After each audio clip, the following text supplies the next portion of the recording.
질문이어서 예. 찬양단 이름이 땅끝 찬양단입니까? 예, 아주 찬송이 청아하고 힘도 있습니다. 이 찬송 가사대로 초청받으신 분들이 날 구원해 주신 예수님 믿으시고 날 구원해 주신 주님을 평생 찬양하시는 놀라운 역사가 우리에게 일어나기를 원합니다. 제가 이제 대학생 제자들을 대상으로 월요일마다 대학에서 복음을 전했어요. 그래서 이제 적게 올 때는 한 20명, 많이 올 때는 한 40명 이렇게 매주 성경을 공부하면서 복음을 전했습니다. 이제 성경 공부가 끝나면 다과를 좀 하면서 같이 질의응답도 하고 이런 시간을 가졌는데 한 제자가 저에게 그런 질문을 하더라고요. 교수님, 세상에는 기독교 말고도 다른 종교가 많고 그 종교에서 섬기는 신들이 많은데 왜 하나님 한 분만 믿어야 한다고 하십니까? 그러니까 제자가 뭐 자기 가르치는 선생님이니까 그냥 치고받을 수는 없고 애둘러 얘기한 것 같아요. 자, 뭔 얘기입니까? 세상에 종교가 많고 종교에서 섬기는 신들이 많은데 왜 하나님 한 분만 믿어야 구원받는다고 하느냐? 그거 너무 독선적이고 너무 배타적인 거 아니냐? 저에게 그런 질문을 하는 거예요. 아마 이런 질문을 하시는 분들이 있을 겁니다. 근데 성경이 이 질문에 대해서 해답을 주셔요. 사도행전 17장 24절과 25절에 보니까 하나님께서 해답을 주시죠. 우주 만물을 지으신 유일한 한 분이 계셔요. 그분이 누구셔요? 하나님이십니다.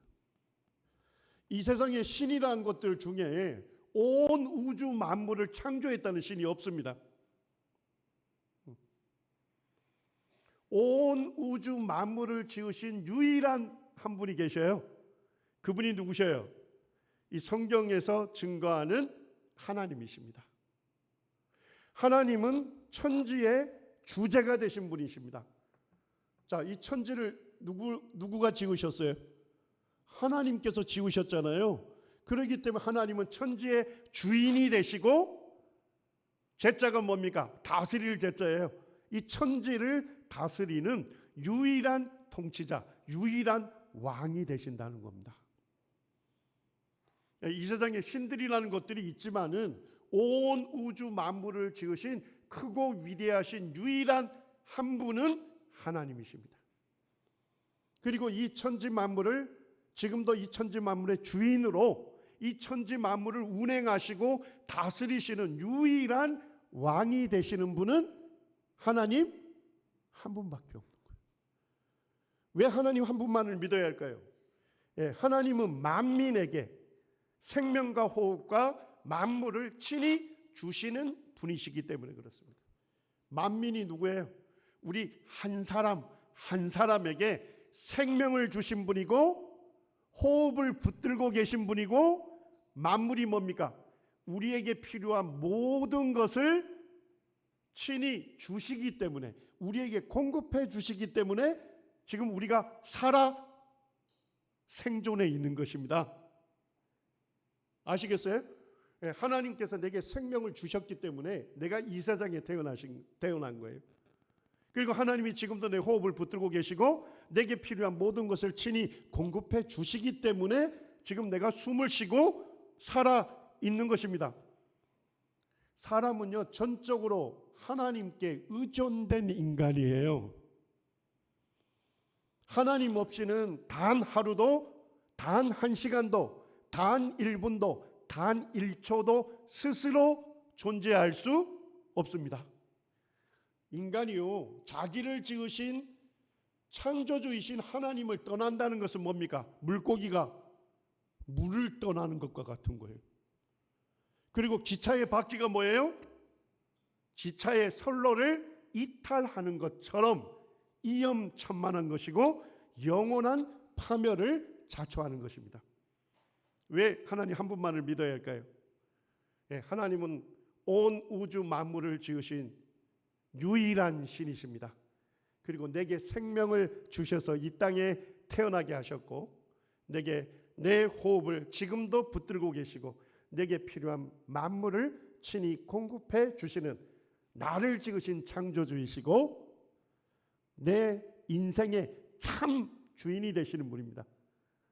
하나님 그분만이 나를 다스리시는 나의 왕이 되시는 분이십니다.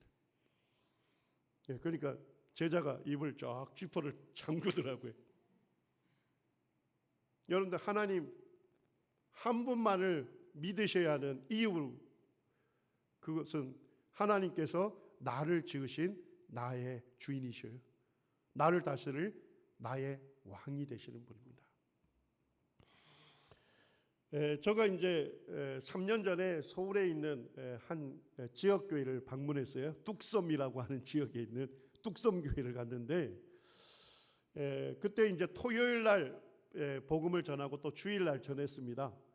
토요일 날 1시간 전하고 한 20분 티타임하고 또 1시간 더 전하고 끝난 다음에 이제 티타임 하면서 교제하는 시간을 가졌습니다. 거기에 보니까 연세가 있으신 아주머니 한 분이 참석을 했는데, 말씀을 듣는데 아주 진지하게 들으셔요. 고개를 끄덕끄덕 하시면서. 그리고 이제 2시간이 끝났는데 이 아주머니가 저한테 오시더라고요. 아유, 감사합니다. 제가 예수 믿은 지 30년이 지났는데 교회에서 권사로 직분을 맡아서 섬기는데, 지금까지 내가 섬기는 하나님이 어떠한 분인지 잘 몰랐다고.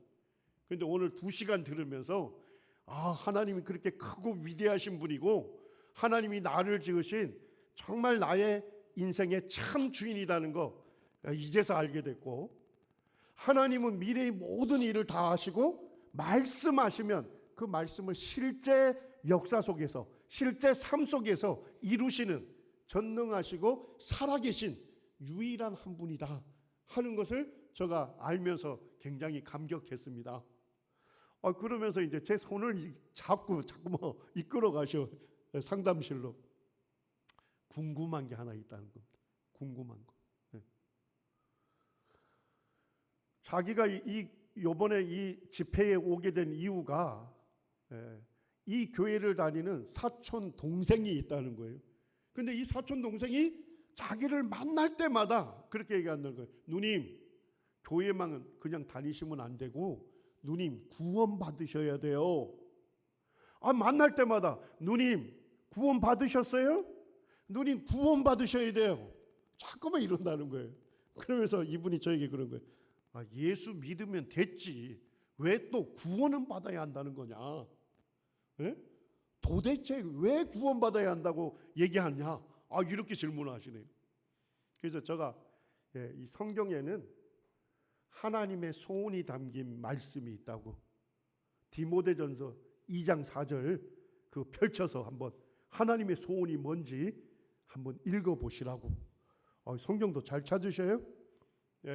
디모데전서 2장 4절을 딱 읽으시더만 보시면서 그러시더라고요. 하나님은 모든 사람이 구원을 받으며. 권사님, 하나님의 소원이 뭔지 아시겠어요? 하나님은 모든 사람이 구원받기를 원하십니다. 그래서 사촌 동생이 누님도 구원받으셔야 합니다. 그렇게 얘기하신 거라고. 그러니까 조금 알겠네요 그러시더라고요. 그래서 제가 이제 한 단계 더 나갔습니다. 교회 다니신 지 30년이 넘으시니까 예수님의 이름의 뜻은 아시죠? 그러니까 뭐 손으로 머리를 끌적거리셔요. 아마 예수님의 이름의 뜻은 있는 것 같은데 잘 모르겠다고. 그래서 성경에 예수님의 이름의 뜻이 무엇인지 분명하게 알려주고 있다고. 마태복음 1장 21절 한번 펼치셔서 읽어보시라. 그러니까 또 이분이 또 아주 잘 깨달으셔. 자, 마태복음 1장 21절 같이 한번 읽으시죠. 시작. 아들을 낳으리니 이름을 예수라 하라. 이는 그가 자기 백성을 그들의 죄에서 구원할 자이심이라 하니라. 예. 이제 아들을 낳을 것인데 이름을 예수라고 지으라고 누가 알려주셨어요? 하나님께서 그 이름을 예수라고 지으라 한 거예요. 자, 근데 예수라는 이름의 뜻이 무엇입니까? 죄에서 구원할 자라. 예수라는 이름의 뜻이 뭐냐면 구원자다 이런 뜻입니다. 구원자. 예. 이 구자가 뭡니까? 건질 구자예요. 예수님이 죄인을 죄에서 건져주시는 분이시다. 죄로 인해서 심판받고 영원한 지옥에 갈 수밖에 없는 사람들을 예수님이 오셔가지고 그 사람을 심판해서 영원한 지옥에서 건져주시는 분이시다. 그러니까 이분이 예수님의 이름의 뜻이 구원이셨네요. 그러더라고요. 예, 그래서 예수님이 이 세상에 오셔서 죄인을 구원해 주신 거다. 예. 심판받고 지옥 갈 수밖에 없는 죄인들을 예수님이 오셔서 우리를 죄에서 건져 주신 것이다. 그래서 권사님에게 제가 물었어요. 권사님은 구원 받으셨습니까? 권사님은 오늘 죽으시면 천국에 들어가십니까? 지옥에 들어가십니까? 권사님은 하나님으로부터 천국에 들어갈 확실한 약속을 받으셨습니까? 그러니까 이 권사님이 하시면 아이고 내 문제가 그게 문제예요. 어떤 날은 천국 갈 것 같고 어떤 날은요 지옥 갈까 봐 두려워 떨고. 그래서 제가 한번 맞춰볼까요? 교회 생활 열심히 하고 헌금 많이 하면 천국 가실 것 같죠? 그렇다는 거예요. 그런데 자식들하고 싸우고 이웃들하고 좀 불편하고 하나님 보실 때 떳떳하지 못한 죄를 지으면 지옥 갈 것 같고요. 그렇다는 거예요. 그래서 이 권사님이 하시면 내 문제가 이제 알겠네요. 제가 구원받지 못한 것입니다. 그러면서 이제 본인이 정말 구원받기 원하신다고. 그런데 내일은 일요일이어서 자기가 직분을 맡아서 자기가 섬기는 교회에 가야 되기 때문에 내일 못 오신다는 거예요. 그래서 이 교회에 목회하고 있는 분하고 성경 공부할 수 있도록 배려를 해달라 본인이 요청해서 시간을 정했어요. 그리고 이제 다음에 만났으면 좋겠다고 하면서 아쉽게 토요일날 헤어졌습니다. 근데 그 다음날 일요일이죠. 주일 복음을 전하는데 오셨어. 못 오신다 했는데 오셨어. 그리고 이제 1시간 복음을 들으시고 저한테 와서 손을 악수를 하면서 너무 감사하다고. 이분의 문제가 해결된 거예요. 오늘날 많은 사람들이 구원받으셔야 한다 그러면 오해를 하시는 분들이 많으셔요. 하나님의 소원이 모든 사람이 구원받는 것입니다. 그리고 그 하나님의 소원을 이루기 위해서 누가 오셨어요? 하나님의 아들이신 예수님이 이 세상에 오셔서 죄인을 구원하시는 놀라운 일을 이루셨어요. 이미 2000년 전에 이루어 주신 거예요. 이 놀라운 소식을 모르는 분들, 그게 너무 안타까워서 우리 먼저 예수님 믿고 구원받은 분들이 사랑하는 분들을 이 시간 초청을 해서 이 복음을 듣게 하는 것입니다. 마음을 여시고 하나님 말씀을 들으시면서 깊이 생각하시면 놀라운 구원이 내게도 임하는 것입니다. 하나님은 온 땅을 지으신 온 땅의 왕이시죠. 그리고 하나님은 우리를 지으신 우리의 왕이 되시는 분입니다. 하나님만이 나를 다스리시는 분이셔요. 그런데 사람들이 어떻게 한 거예요? 하나님이 내 삶의 왕이 되기를 원치 아니했어. 하나님이 내 삶의 주인이 되는 것을 원치 아니했어요. 자, 이것을 뭐라고 해요? 왕에 대한 반역인 겁니다. 하나님에 대한 하나님에 대해서 반역하고 하나님을 떠난 거야. 그러니까 뭐예요? 하나님을 자기 마음에 두기를 싫어하니까 사람들이 누구 마음대로 사는 거예요? 자기 마음대로. 자기가 인생의 주인인 것처럼 자기가 왕인 채 하면서 자기 마음대로 살았어요. 그래서 무슨 일을 한 것입니까? 하나님 보시기에 합당하지 못한 일을 한 거예요. 하나님 보실 때 옳지 못한 일을 한 거예요. 하나님의 권위를 정면으로 도전하고 하나님의 말씀을 무시한 거예요. 그리고 자기 마음대로 살게 된 거예요. 그래서 오늘날 많은 사람들이 뭐예요? 죄 가운데 사는 것입니다. 정말 구원받으시려면 자신이 하나님 앞에서 죄인인 것을 깨달으셔야 돼요. 네. 자, 성경은 히브리서 9장 27절에 우리에게 무엇을 경고해 주고 계십니까? 자, 같이 한번 읽으시죠. 시작. 한 번 죽는 것은 사람에게 정해진 것이요 그 후에는 심판이 있으리니. 자, 그 후는 언제를 얘기합니까? 예, 죽음 이후에는 심판이 있다. 우리에게 하나님의 말씀인 성경이 우리에게 알려주고 있는 것입니다. 자, 여러분들 보세요. 나를 지으신 분이 누구예요? 하나님이시죠? 그렇기 때문에 내 삶을 심판하실 분도 누구셔요? 하나님이신 거예요. 네. 그러니까 여러분들 죽으면 끝나는 것이 아니에요.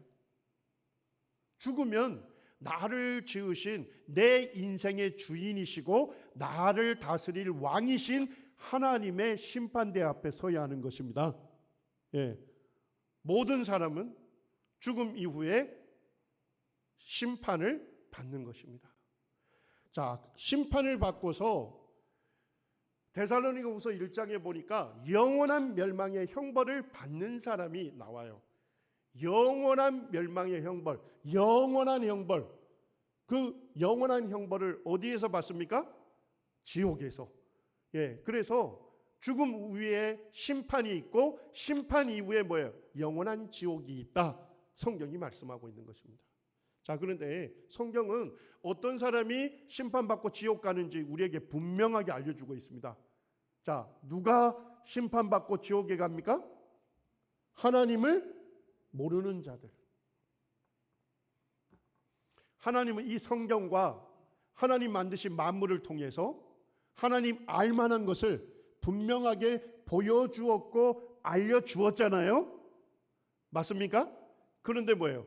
하나님 알기를 원치 않는 사람. 네.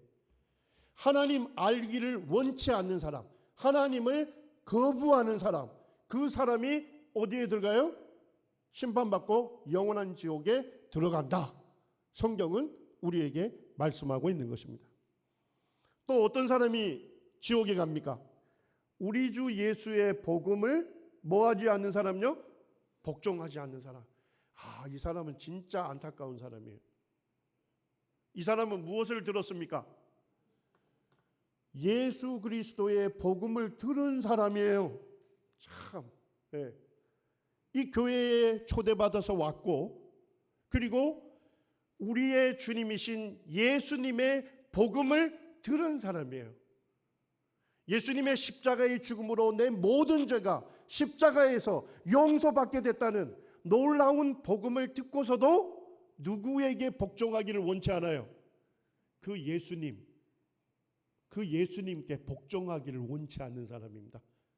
예수님을 자신의 주님으로 인정하고 받아들이기를 원하지 않는 사람이에요. 여전히 자기 인생에 누가 주인 되기 원하는 거예요? 자기가 주인이 돼서 자기 마음대로 살고 싶은 거예요. 네, 참 안타까운 사람이에요. 이 교회에 초청받고 그리고 예수 그리스도를 믿음으로 제사함 받고 죄에서 구원받는 놀라운 복음을 듣고서도 나를 구원해 주신 구주가 되신 예수님께 복종하기를 거절하는 사람. 네, 복종하지 않는 그 사람이 형벌을 받는데 영원한 멸망의 형벌을 받는 것입니다. 그 사람이 어디에 들어가는 겁니까? 지옥에 들어가게 되는 것입니다. 자, 여러분들 잘 보세요. 제가 좀 쉽게 이해해 드릴게요. 자, 죄를 지은 사람을 뭐라고 합니까? 죄인이라고 합니다. 자, 이 땅에서도 우리나라의 법이 있지 않습니까? 법 조항을 어기면, 범하면 그 사람은 뭐가 돼요? 죄인이 되는 거예요. 자, 죄인은 이제 어디로 갑니까? 법정에 가게 되죠. 맞습니까? 법정에서 죄인은 재판을 받게 됩니다. 자, 재판을 받고 죄가 드러나면 그 죄인은 어디에서 죄값을 치릅니까? 어디에서요? 감옥에서 죄값을 치르게 되는 거예요. 자, 이해가 되시나요?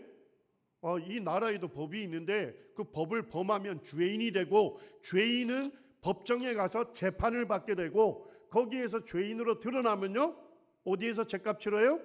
감옥에서 죄값을 치러야 하는 것입니다. 자, 그런데 성경은 우리에게 무엇을 경고해 주고 있습니까? 온 우주 만물을 지으신 하나님, 그리고 나를 지으신 나의 창조주가 되시고 내 인생의 주인이 되시고 나를 다스릴 왕이 되신 그 하나님 앞에서 재판을 받아야 한다는 것입니다. 그것을 성경은 뭐라고 합니까? 심판받는다, 이렇게 얘기하는 겁니다. 죽으면요 끝나는 것이 아닙니다. 우리 모두가 다 하나님의 심판대에 서야 하는 것입니다. 자, 한번 잘 보세요. 자, 이 땅에 인간 판사는 우리의 마음속으로 짓는 죄 다 알아요, 몰라요? 인간 판사가 우리 마음으로 짓는 죄를 다 알아요, 몰라요? 모르잖아요. 인간 판사는 뭡니까? 드러난 행위에 대해서만 처벌할 수 있어요. 그런데 나의 마음을 지으신 분이 누구세요? 하나님이요. 하나님은 드러난 행위를 다 아실 뿐만 아니라 내가 마음으로 지은 그 죄에 대해서도 다 아시는 분이십니다. 여러분들, 누가 하나님 앞에서 죄를 지었을까요?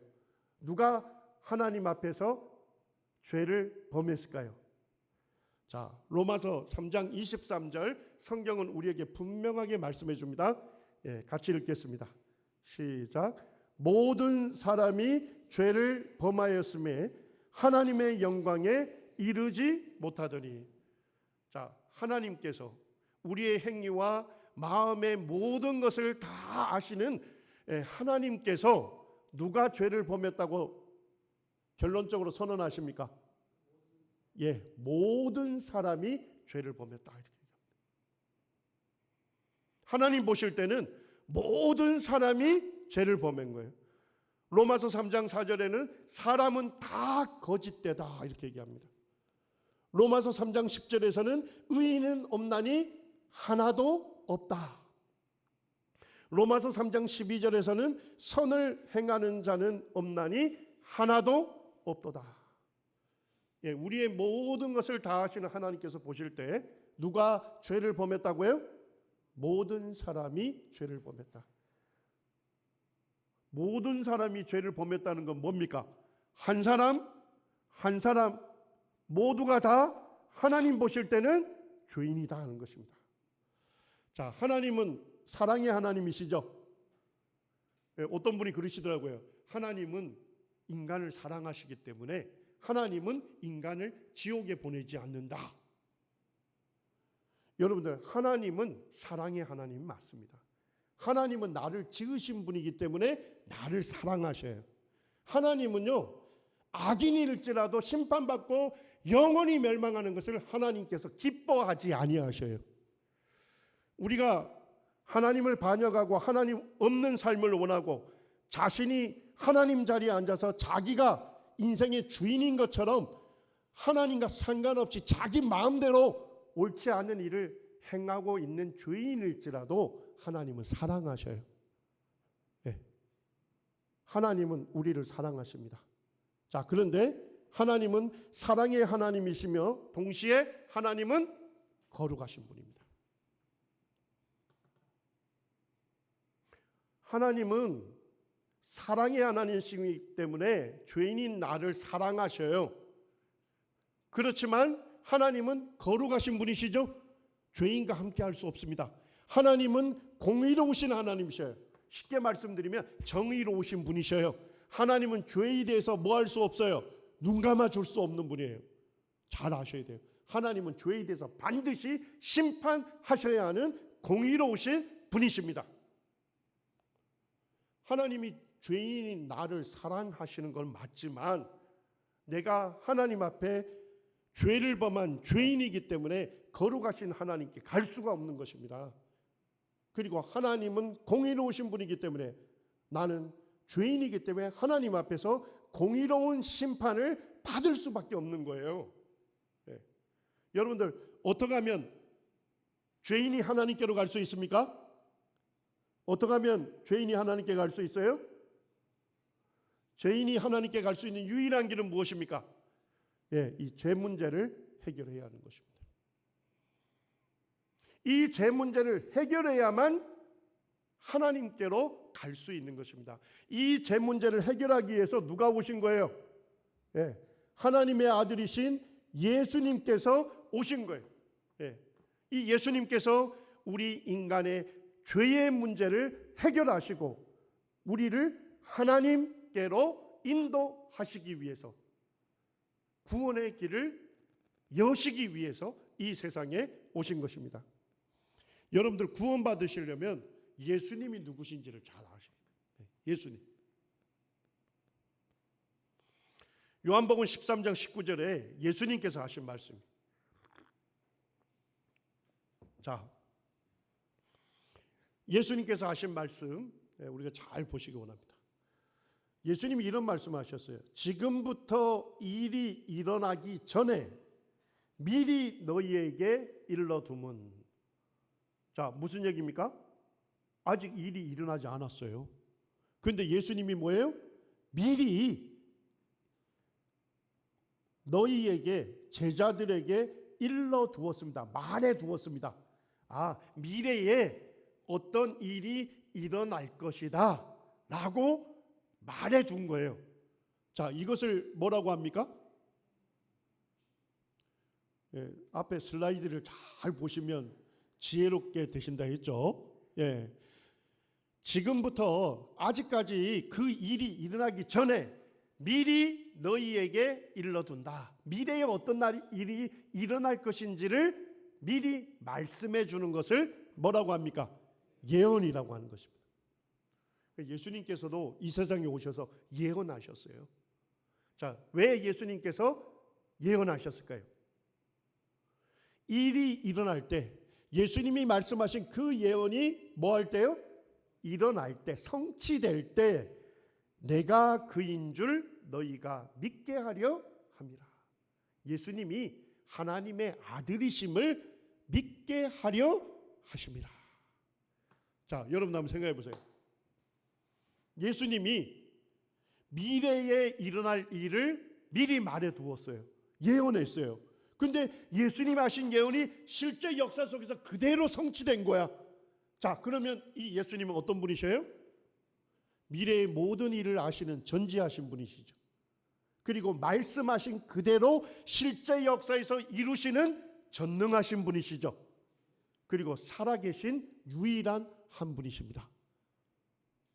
예수님께서 예언하시고 그 예언이 성취될 때 예수님이 바로 하나님의 아들이심을 믿게 하려고 예수님께서 예언하신 것입니다. 자, 여러분들 이 시간에는 제가 짧은 시간 예수님께서 예언하신 한 가지 예언만 살펴보기를 원합니다. 누가복음 21장에 보면 5절에 어떤 사람이 성전을 가리켜 그 아름다운 돌과 헌물로 꾸민 것을 말하매 예수께서 이르시되 너희 보는 이것들이 날이 이르면 돌 하나도 돌 위에 남지 않고 다 무너뜨려 지리라. 이렇게 말씀하셨습니다. 자, 예수님이 제자들과 함께 어디를 가셨어요? 성전에 가신 거예요. 성전. 하나님의 성전에. 예. 하나님의 성전에 들어갔다 나오는데 어떤 사람이 뭐예요? 예수님 앞에서 어디를 가리키는 거예요? 성전을 가리키면서 성전의 아름다운 돌과 헌물이란 건 뭐냐면 하나님께 바친 물건으로 꾸민 것을 말하매. 예수님 당시에 유대인들은요 하나님의 성전에 대한 굉장한 자긍심을 갖고 있었어요. 자, 왜냐니까 성전의 규모 자체가요 축구장 25개 규모였어요. 어마어마하죠? 축구장을 25개를 이어놓은 아주 거대한 성전터를 갖고 있습니다. 자, 그런데 거기 건물을 지을 때 대리석으로 지었는데, 자, 이 돌 하나가 몇 톤짜리랍니까? 평균 4톤짜리. 요 작은 돌로 만든 게 아니고 평균 4톤짜리로 이 성전 벽을 쌓은 거예요. 자, 그리고 출입문하고 성전 내벽은 뭘로 입혔습니까? 금으로 입혔기 때문에 성전이 대단히 화려했습니다. 이 타키투스라고 하는 사람이 쓴 연대기에 보면 그 역사책 읽어보니까 뭐라고 얘기하느냐? 자, 태양이요 성전을 쫙 비추면 성전이 어떻게 됐을까요? 아주 화려하게 빛났답니다. 그래서 그 당시에 유대인들이 이 성전에 대한 굉장한 자긍심을 가진 거예요. 그러니까 지금 어떤 사람이 뭐예요? 예수님이 성전 들어갔다 나오는데 예수님 앞에서 성전을 가리키면서 얼마나 대단합니까? 그의 자긍심을 드러낸 겁니다. 자, 근데 예수님 뭐라 하셔요? 예수께서 이르시되 너희 보는 이것들이 날이 이르면 무슨 일이 일어난대요? 돌 하나도 돌 위에 남지 않고 다 성전이 완전히 파괴될 것을 예언하신 것입니다. 예수님께서 예언하실 때가 바로 예수님이 십자가를 지실 바로 전이었어요. 자, 그때가 역사적으로 몇 년입니까? 몇 년이에요? 주 33년에 이 예언을 하신 겁니다. 제가 이스라엘을 한 4번 갔습니다.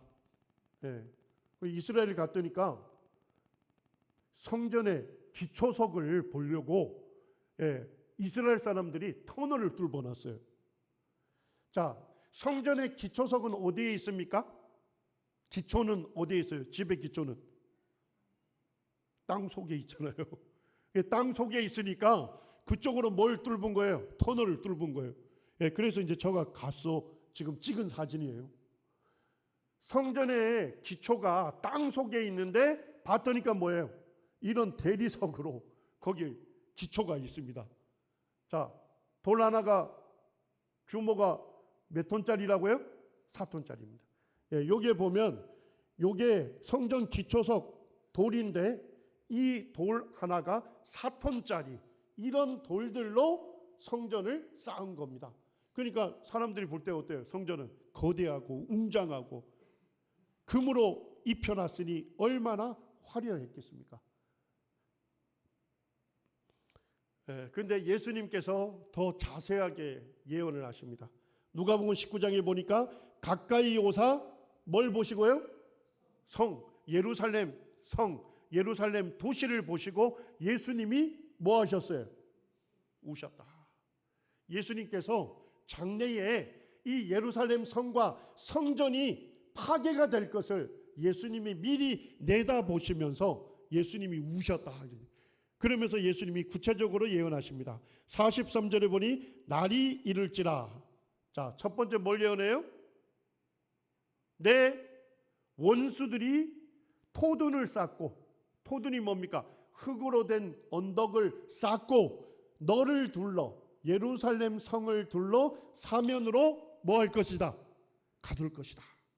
자, 뭐예요? 날이 되면 이스라엘의 원수들이 와가지고 흙으로 된 언덕으로 예루살렘 성 전체를 둘러서 사면으로 가둘 것이다. 포위할 것이다. 이렇게 예언했습니다. 자, 두 번째 뭘 예언합니까? 너와 그 가운데 있는 내 자식들을 땅에 메워칠 것이다. 예루살렘 성 안에 있는 수많은 유대인들이 학살당할 것을 예언하고 있는 것입니다. 자, 세 번째 예언은 뭐예요? 돌 하나도 돌 위에 남기지 아니하리라. 예, 이 하나님의 성전이 완전히 파괴될 것을 예언한 것입니다. 자, 예수님께서 예언하신 구체적인 세 가지 이해가 되시나요? 예, 예수님께서 원수들이 예루살렘 성벽을 둘러 토둔을 쌓고 포위할 거다. 두 번째는요, 원수들이 수많은 백성들을 땅에 메어칠 것이다. 학살할 것이다. 세 번째는요, 성전과 성이 철저하게 파괴될 것이다. 자, 전화 한번 보시죠. 이 예수님께서 하신 이 세 가지 예언이 실제 역사에서 성취됐을까요? 자, 성취된지 여부는 뭐만 보면 알 수 있어요? 역사를 살펴보면 되는 것입니다. 자, 주후 70년에 예수님이 예언한 후 몇 년이 지났어요? 37년이 지나서 어떤 일이 있었느냐? 자, 이 예수님이 사셨던 유대 땅은 로마 제국의 지배를 받고 있었죠. 맞아요? 예. 그래서 유대인들은 뭐예요? 이 로마 제국으로부터 독립하려고 자꾸만 독립전쟁을 했어요. 자, 유대인들이 볼 때는 독립전쟁이지만 로마 제국이 볼 때는 뭐예요? 반란이죠. 예, 그래서 역사에서 이걸 유대 반란이라고 이름을 지었어요. 자, 자꾸만 유대인들이 반란을 일으키니까 로마 제국에서 어떻게 해요? 예, 타이터스라는 장군을 총사령관으로 임명하고 로마의 4개 군단 정예병사 몇 명을요? 8만 명을 지금 예루살렘으로 보낸 거예요. 자, 이 정예병사가 로마의 병사들이 많이 왔지만 예루살렘 성을 보니까 저 성을 점령하기가 쉽지 않은 겁니다. 예, 제가 가보니까 예루살렘 도시 자체가 어디에 세워져 있냐면요, 해발 1000m 정도 되는 높은 산지에 예루살렘 성이 세워져 있어요. 그리고 이 성이 뭐예요? 성벽이 매우 두껍고 높은 거야. 자, 그러니까 로마의 병사들이 왔지만 정복하기가 쉬워요, 어려워요? 어려운 거예요. 자, 그래서 요세푸스라고 하는 역사가가 쓴 유대 전쟁사를 읽어보면 타이터스 장군이 로마의 장군들과 회의를 합니다. 어떻게 하면 예루살렘 성을 정복할 거냐? 자, 어떤 회의를 했을까요? 예, 역사책에 기록이 되어 있습니다. 이 요세푸스라고 하는 역사가가 직접 이 유대 반란을 진압하는 것을 눈으로 목격을 하고 유대 전쟁사라는 역사를 기록했어요. 그리고 우리말로 다 번역이 되어 있어요. 거기에 이렇게 써놨습니다. 타이터스는 이같이 예루살렘을 토둔으로 쌓아 완전히 뭐한 것입니까? 에워싸고 적절한 장소마다 수비대를 세운 후에 밤 일경이면 친히 순찰을 돌면서 부하들의 경계근무 상황을 살폈다. 자, 로마의 장군들이 예루살렘을 어떻게 정복하기로 했을까요? 토둔을 쌓아가지고 흙으로 둔덕을 쌓아서 어떻게 해요? 예루살렘 성 전체를 포위하는 겁니다. 자, 그리고 성 안으로 들어가는 모든 출입을 통제하는 거예요. 자, 그럼 성 안에 있는 사람들이 시간이 지나면 어떻게 될까요? 식량이 떨어지겠죠? 그럼 성 안에 있는 사람들이 굶어 죽게 되겠죠? 그러면 이 성을 점령하자. 예, 굶주림 전략, 아사 전략을 쓴 것입니다. 그래서 실제로 내 원수들이 토들을 쌓아 너를 둘러 사면을 가둘 것이다 했던 이 예언이 실제 성취가 된 것입니다. 자, 두 번째 예언은 뭐였습니까? 너와 그 가운데 있는 내 자식을 땅에 뭐 할 것이다? 메어칠 것이다. 수많은 사람이 학살당할 것을 예언했습니다. 자, 그런데 유대 전쟁사에서는 그때 몇만 명이 학살당했대요. 111만 명이 학살될 수 있을까? 이렇게 생각하는 분들이 있어요. 그때가 무슨 절기였대요? 유월절이었습니다. 예, 이스라엘의 가장 중요한 절기였어요. 자, 유월절에는 어떻게 해야 돼요? 예, 이스라엘에 있는 모든 남성들이 어디로 모여야 돼요? 예루살렘 하나님의 성전에 와서 제사를 지내야 돼요. 자, 그러면 이스라엘 전역에서 지금 유대인들이 왔죠. 왔는데 로마의 병사들이 와서 뭐 하기 시작하는 거예요? 성벽을 둘러서 토둔을 쌓기 시작하는 거예요. 자, 그러니까 가장 안전한 곳은 어딜까요? 성벽 안이 되겠죠. 그래서 유대인들이 전부 다 어디로 들어간 거예요?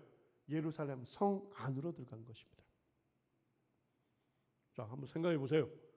유대 전역에 있는 남자들이 몰려와 가지고 토둔을 쌓으니까 전부 다 자기 목숨 지키려고 예루살렘 성 안으로 들어갔죠. 자, 그러면 이스라엘 전역에 있는 사람들이 모여들었으니까 그 성 안의 식량이 어떻게 됐을까요? 짧은 시간 내에 완전 동이 난 거죠.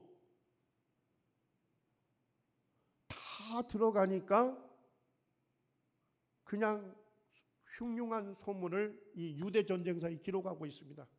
먹을 게 없으니까 어떻게 해요? 사람들이 길거리에 허기져 가지고 죽어가고 있는데 그 사람 인육을 먹었다, 이런 소문들이 돌고, 심지어는 뭐예요? 부모들이 가위바위보 해가지고 자식을 삶아 먹었다, 이런 흉흉한 소문들이 이 예루살렘 성 안에서 일어났다고 그걸 기록하고 있습니다. 자, 그렇게 해서 포위를 5개월 정도 하니까 어떻게 해요? 가만히 보니까 사람들이 전쟁할 의지가 전혀 없는 거예요. 그래서 예루살렘 성을 진입하라고 명령을 내린 겁니다. 그래서 뭐예요? 로마의 병사들이 이 유대 예루살렘 성벽을 넘고 들어가서 뭐예요? 만나는 사람마다 다 남녀노소를 구분하지 않고 학살을 한 거예요. 그렇게 해서 몇만 명을 학살했습니까? 111만 명을 학살함으로써 예수님이 예언하셨던 너와 및 그 가운데 있는 내 자식들을 땅에 메어칠 것이다 하는 이 예언이 실제 역사 속에서 그대로 성취가 된 것입니다. 자, 세 번째 예언은 뭐였습니까? 돌 하나도 돌 위에 남기지 아니할 것이다 예언했습니다. 유대 전쟁사에는 뭐라고 기록되어 있냐? 이 로마의 장군 타이터스가 성전 안을 들어갔더니까 뭐예요? 성전 안에 뭐로 입혀져 있어요? 금으로 입혀져 있는, 하나님의 성전은 이방 사람들의 신전하고 비교할 수 없을 정도로 대단히 화려하다는 것을 보고서 뭐예요? 이 성전 본당만큼은 지켜야 한다. 그래가지고 로마의 병사들에게 설득을 했답니다. 그런데도 뭐예요? 막 전쟁이 심해지니까 로마의 병사들이 이 성전을 불태우려고 하는 거예요. 그러니까 타이터스 장군이 칼을 뽑아가지고 자기 병사들을 막 제지한 거예요. 자, 그런데도 로마의 병사들은 성전 내부에 온통 뭐로 된 걸 보고요? 금으로 된 걸 보고 성전 안에다가 불을 던지게 됐고, 성전 내부가 즉시로 불길에 치솟아 완전히 불타고 파괴가 된 것입니다. 자, 그런데 불이 다 진압되니까 어떻게 돼요? 성전 안에 뭐로 덮였다고요? 금으로 입혀놨는데 그 금들이 어떻게 된 거예요? 돌 틈으로 스며들어갔잖아요. 그러니까 로마의 병사들이 어떻게 한 겁니까? 돌틈 사이에 있는 금을 채취하기 위해서 쇠 지렛대로 뭐예요? 돌들을 해치기 시작한 것입니다. 그렇게 해서 구체적으로 돌 하나도 돌 위에 남기지 않도록 완전히 성전이 파괴됨으로써 이 예언이 그대로 성취가 된 것입니다. 여러분들, 예수님은 누구십니까? 지금 한 가지 예언만 살펴본 거예요. 시간이 없어서. 예수님께서 하신 예언이 더 있어요. 예수님은 미래의 모든 일을 다 아시는 분이십니다. 그리고 예수님은 말씀하신 그 말씀 그대로 실제 역사에서 이루시는, 성취하시는, 전능하시고 살아계신 분이셔요. 맞습니까? 예수님은 누구셔요? 예수님은 하나님의 아들이십니다. 로마에 가게 되면 타이터스의 개선문이 있어요. 개선문이 있는데 여기에 보면 뭐가 새겨져 있느냐? 이렇게 새겨져 있습니다. 로마의 병사들이 뭘 가지고 가죠? 자, 이게 뭘까요? 성전 안에 있는 등대, 성전을 밝히는 등대입니다. 그리고 여기에 보면 성전 안에 있는 떡상. 그래서 이 성전 안에 있는 기물들을 탈취해 가지고 지금 어디로 가지고 가고 있어요? 로마로 승전 기념물로 가지고 가고 있는 거예요. 이해되셨나요? 예수님께서 주 33년에 예언한 것이 37년 뒤 70년에 역사 속에서 완전히 성취되었고, 실제 로마가 예루살렘을 점령하고 성전 안에 있는 기물을 갖고 있는 것을 그 개선문에다가 새겨 놓은 거예요. 예수님이 하신 예언이 글자 그대로 역사에서 성취되었다 하는 것을 오늘날 우리가 뭐 할 수 있는 겁니까? 확실하게 알 수 있도록 해놓은 거예요. 예수님은요, 예언을 말씀하셨고 그 예언이 일어날 때 예수님이 그인 줄, 하나님의 아들인 줄을 우리로 믿게 하려 하셨습니다. 예수님은 하나님의 아들이십니다.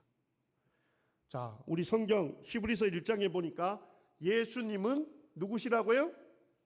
하나님의 아들이십니다. 그리고 예수님은 누구십니까?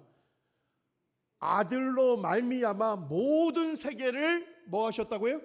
지으셨어요.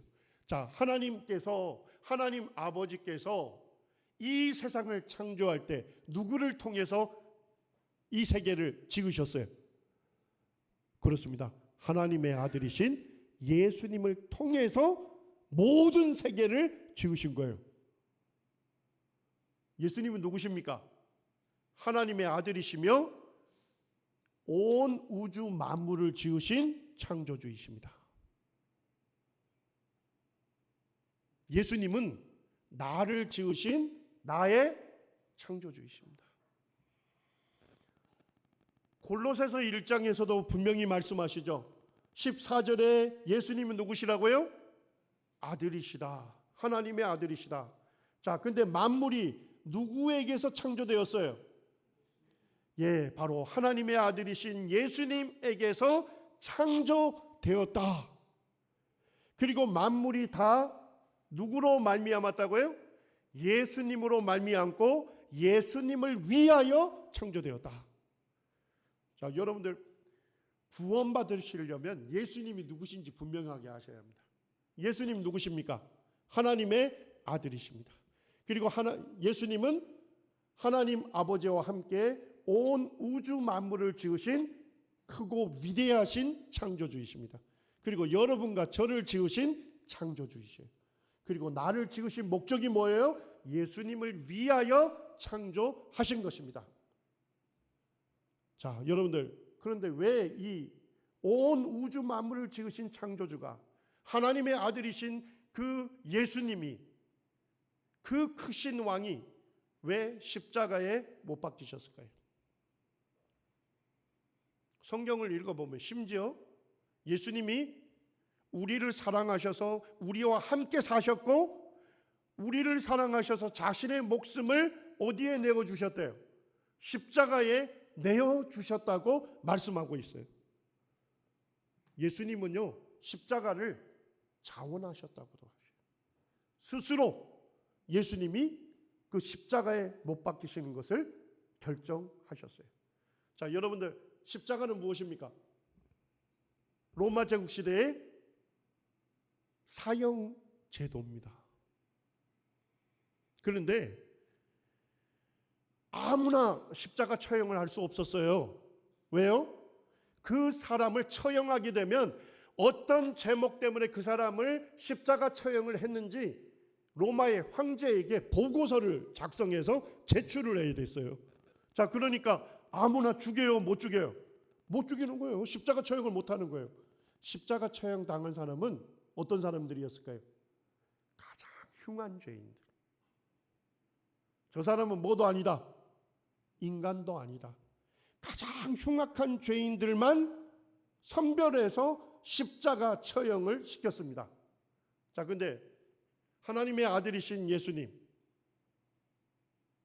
온 우주 만물을 지으신 창조주가 왜 가장 흉악한 죄인을 심판하시는 그 십자가를 자원하시고 십자가를 졌을 뿐만 아니라 그 십자가에 못 박히셨을까요?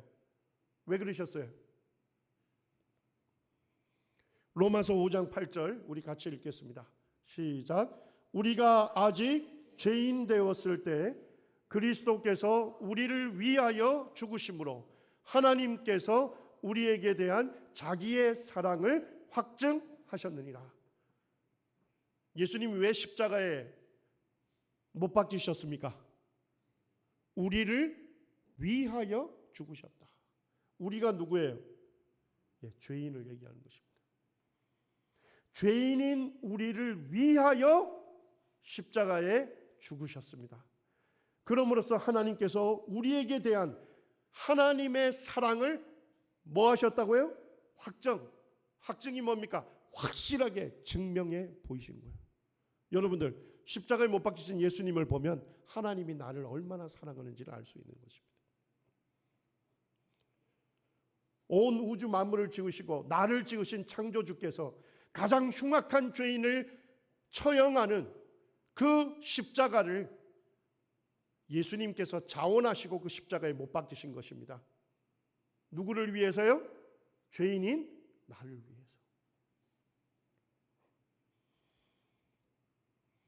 베드로전서 2장 24절에는 이렇게 말씀합니다. 친히 나무에 달려 그 몸으로 우리 죄를 뭐 하셨다고요? 담당하셨다. 자, 담당하다는 뜻이 뭡니까? 또 맡았다 이런 뜻이에요. 자, 죄는 누가 지었습니까?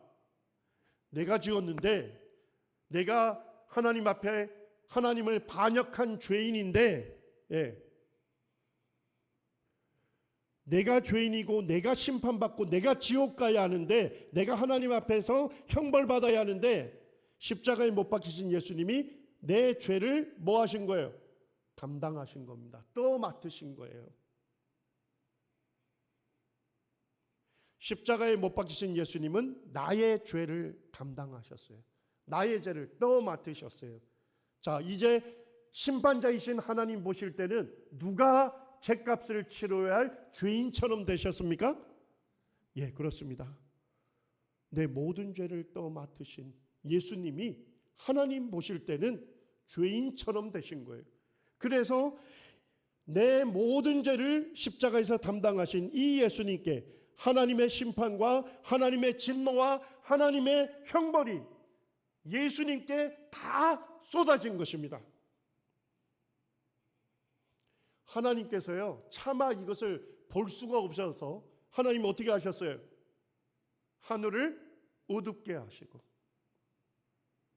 하늘을 어둡게 하시고, 하나님께서 자기의 독생자이신 인류의 모든 죄를 떠 맡으시고 담당하시는 그 예수님께 바로 죄인인 나에게 쏟아져야 할 하나님의 진노와 형벌과 심판을 십자가에 못 박히신 예수님께 완전히 쏟아 부으신 것입니다.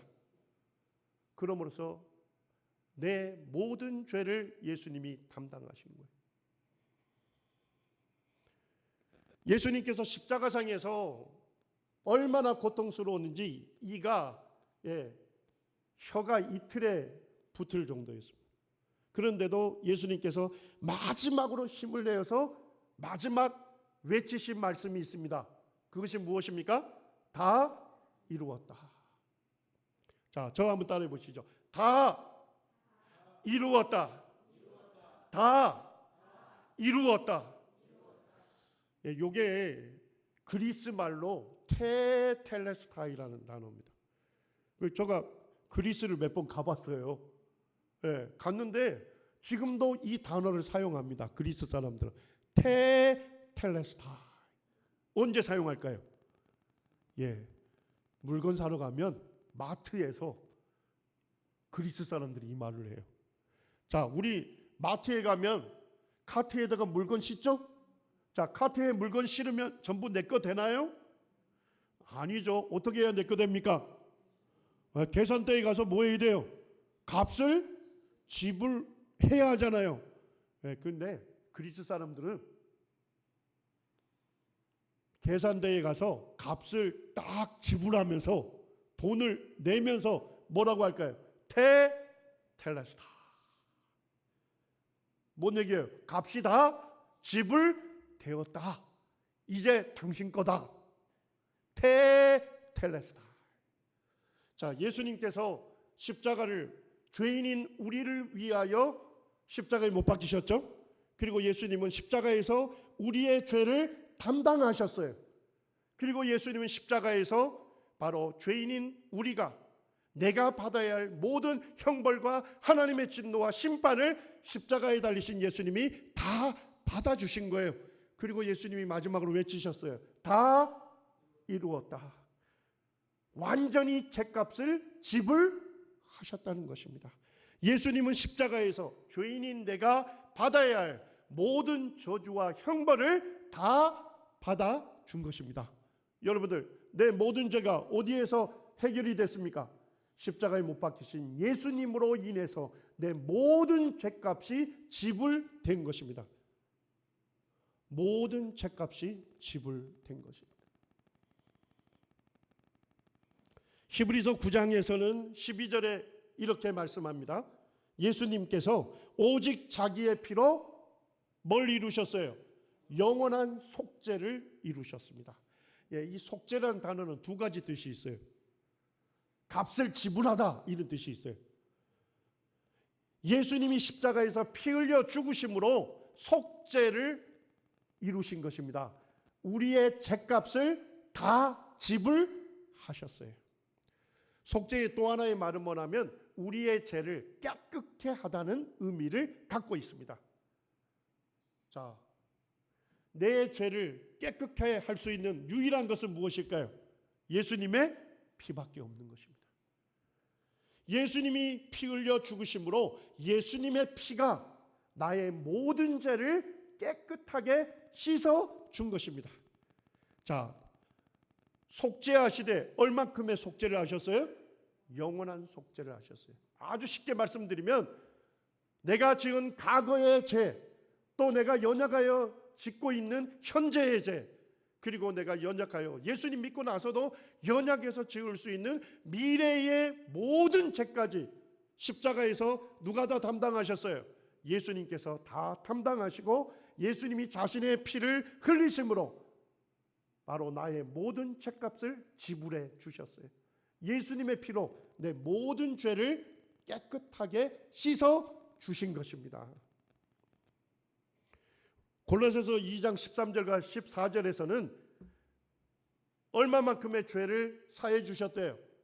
우리의 모든 죄를 사해 주신 거예요. 예수님께서 십자가에서 나의 죄를 담당한 것은 나의 모든 죄를 담당하신 거예요. 십자가에서 나의 모든 죄가 사해진 것입니다. 용서가 된 것이에요. 하나님의 용서는 어떻습니까? 십자가에 못 박히신 예수님을 통해서 나의 모든 죄를 용서해 주시는 완전한 용서를 해 주신 거예요. 이제 이 예수님을 믿는 자들에게 뭐예요? 믿는 자를 구원하시는 완전한 사랑을 나타내 보이시는 것입니다. 예수님은요, 십자가에서 죽으시고 바로 무덤의 장사가 되셨어요. 예수님 시대에는 시신을 흙에다 묻는 것이 아니었어요. 바위 속에 판 무덤에다가 시신을 안치합니다. 그리고 예수님은 유대인의 장례법대로 안치가 됐어요. 유대인의 장례법은 뭡니까? 얇은 세마포천으로 시신을 다 싸고 그 다음에 이 몰약과 침향, 기름을 섞어서 완전히 코팅을 합니다. 그리고 예수님 시신은 이제 이 무덤에 안치가 된 겁니다.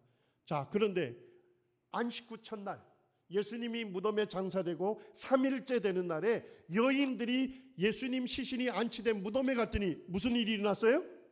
무덤을 막고 있는 돌이 무덤을 막고 있는 돌이 밀려져 있고, 그리고 그 무덤 안을 들어갔더니까 누구의 시신이 보이지 않아요? 예수님의 시신이 보이지 않는 것입니다.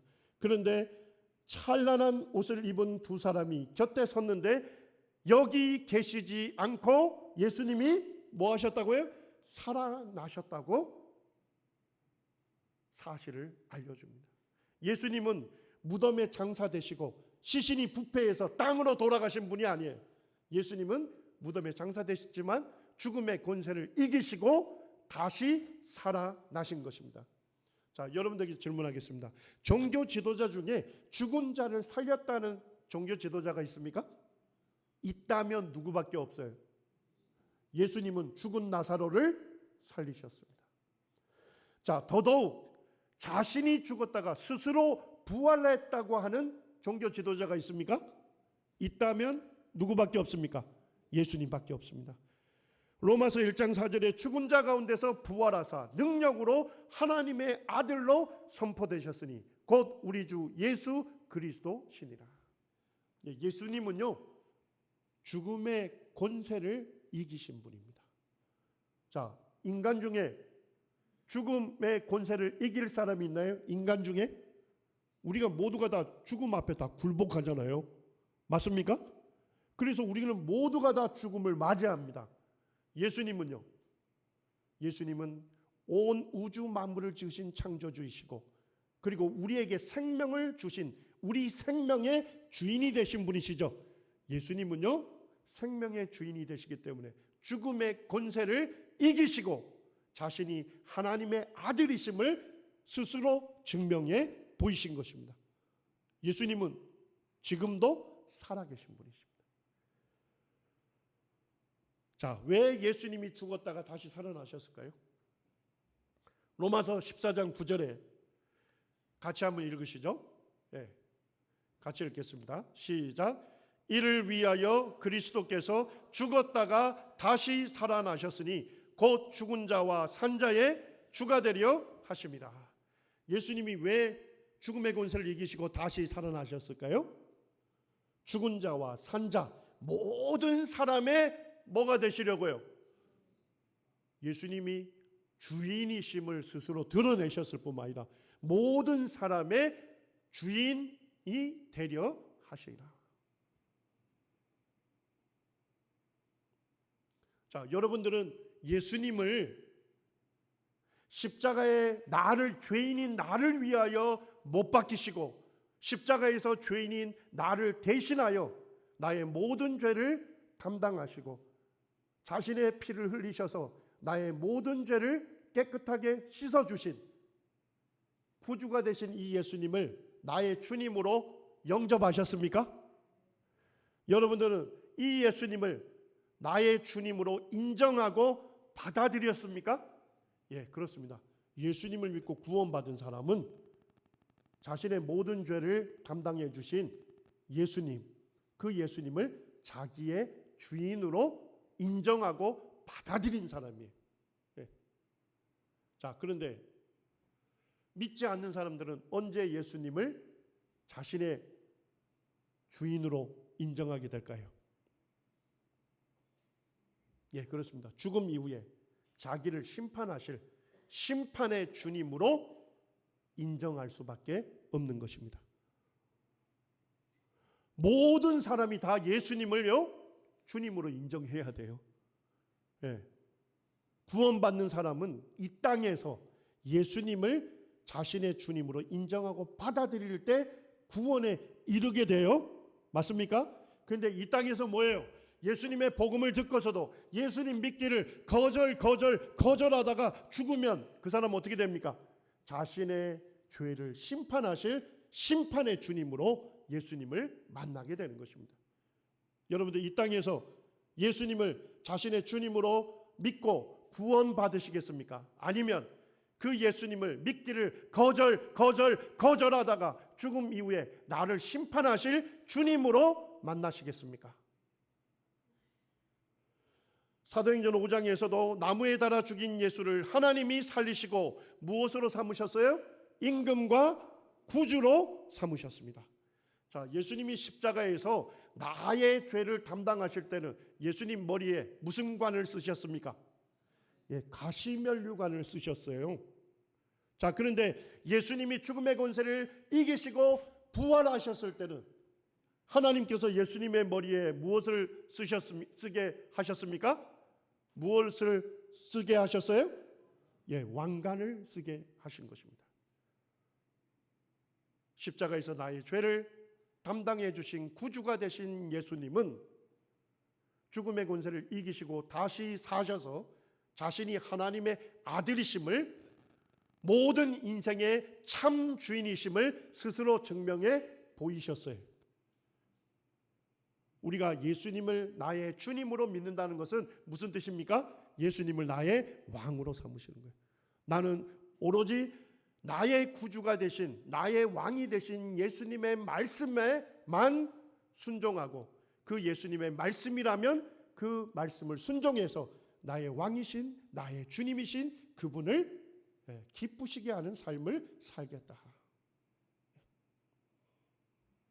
자, 이제 마지막 말씀입니다. 어떻게 하면 죄인이 구원받을 수 있을까요? 로마서 10장 9절은 우리에게 분명하게 말씀해 주고 있습니다. 같이 읽겠습니다. 시작. 내가 만일 내 입으로 예수를 주로 시인하며 또 하나님께서 그를 죽은 자 가운데서 살리신 것을 내 마음에 믿으면 구원을 받으리라. 어떻게 하면 구원받습니까? 예수님을 나의 주님으로 시인해야 합니다. 시인한다는 게 뭡니까? 예수님이 나의 주님이십니다 하고 인정하고 받아들이는 거예요. 이것을 예수님을 나의 주님으로 영접한다, 이렇게도 표현하는 것입니다. 그리고 예수님을 죽은 자 가운데 살리신 것을 내 마음에 믿으면 즉시로 그 사람이 어떻게 됩니까? 구원을 받게 되는 것입니다. 여러분들 어떻게 하면 구원받습니까? 십자가의 죽음으로 나의 죄를 담당해 주신 이 구주가 되신 예수님, 그리고 죽음의 권세를 이기시고 부활하여 살아계신 이 예수님을 나의 주님으로 믿을 때, 나의 주님으로 인정하고 받아들일 때 즉시로 어떻게 됩니까? 구원함을 얻는 것입니다. 골로새서 1장 13절에서는 놀라운 표현을 얘기해요. 그가, 하나님이 우리를 흑암의 권세에서 건져내사 하나님의 사랑하시는 아들의 나라로 옮기셨느니라, 이렇게 되어 있습니다. 흑암의 권세가 뭡니까? 어둠의 권세, 죄의 권세, 사단의 권세 아래에 있던 그 사람이 예수님을 자신의 주님으로 믿을 때 무슨 일이 일어나요? 사단의 권세에서 하나님께서 건져내셔서 하나님의 사랑하시는 아들 예수님이 다스리시는 그 나라로 뭐 하신다고요? 옮기신다는 것입니다. 우리가 예수님을 믿을 때, 예수님을 주님으로 영접할 때 우리는 바로 이 사탄의 권세에서 하나님께서 건져내셔서 바로 예수님이 다스리시는 그 나라로 우리를 옮겨 주신 것입니다. 그렇기 때문에 구원받은 사람의 왕은 누구셔요? 예수님이십니다. 예수님이 우리의 왕이 되시는 거예요. 여러분들 무엇이 죄입니까? 예수님을 왕으로 받아들이지 않는 것이 죄예요. 그리고 자기가 왕이 되고자 하는 것이 죄인 것입니다. 이 하나님께 반역한 죄를 예수님이 십자가에서 담당하시고 우리의 모든 죄를 용서받게 해주신 것입니다. 이 구주가 되신 예수님을 나의 주님으로, 나의 왕으로 받아들일 때 우리는 즉시로 죄의 권세에서 하나님께서 건져내셔서 예수님이 다스리시는 그 나라로 우리를 옮겨 주시는 것입니다. 그것을 뭐라고 해요? 영원한 생명을 얻는다고 말하는 겁니다. 예수님을 믿을 때 우리는 영원한 생명을 얻습니다. 그리고 예수님과 함께 살아갑니다. 그리고 죽음을 맞이하면요, 우리는 천국에서 영원한 삶을 이어가는 것입니다. 죽음 이후에 영생을 얻는 게 아니에요. 우리가 예수님 믿을 때 즉각적으로 구원받고 영생을 얻어서 예수님과 함께 살아가는 것입니다. 이곳에 있는 분들 중에 오늘 복음을 들으시고 정말 내가 하나님 앞에 죄인이고 심판받고 지옥 갈 수밖에 없다는 사실을 깨달으셨으면 하나님 앞에서 솔직하게 자기가 죄인인 것을 시인하시고 하나님의 아들이신 예수 그리스도, 내 모든 죄를 담당해 주신 이 예수님을 자신의 주님으로 영접하시기를 바랍니다. 그래서 죄에서 구원받고 영원한 생명을 예수 그리스도와 함께 누리고 살아가는 여러분들이 되기를 원합니다. 기도하겠습니다. 아버지 하나님, 감사합니다. 하나님께서 아직까지 구원의 때를 마감치 아니하시고 저희가 사랑하는 영혼들을 이곳에 초청해서 참 죄인이 구원받는 이 놀라운 예수 그리스도의 복음을 전할 수 있도록 도와주신 것을 인해 감사를 드립니다. 아버지 하나님, 복음을 들었던 사랑하는 영혼들을 하나님께서 친히 주장해 주셔서 마음을 열고 예수 그리스도를 자신의 구주요 자신의 주님으로 믿고 참 구원받아서 하나님을 기쁘시게 하는 삶을 살아가도록 하나님께서 크신 은혜를 베풀어 주시기를 원합니다. 이 모든 시간들을 인도하신 것을 인해 감사를 드리오며 저희를 사랑하시는 예수님의 이름으로 감사하며 기도합니다. 아멘.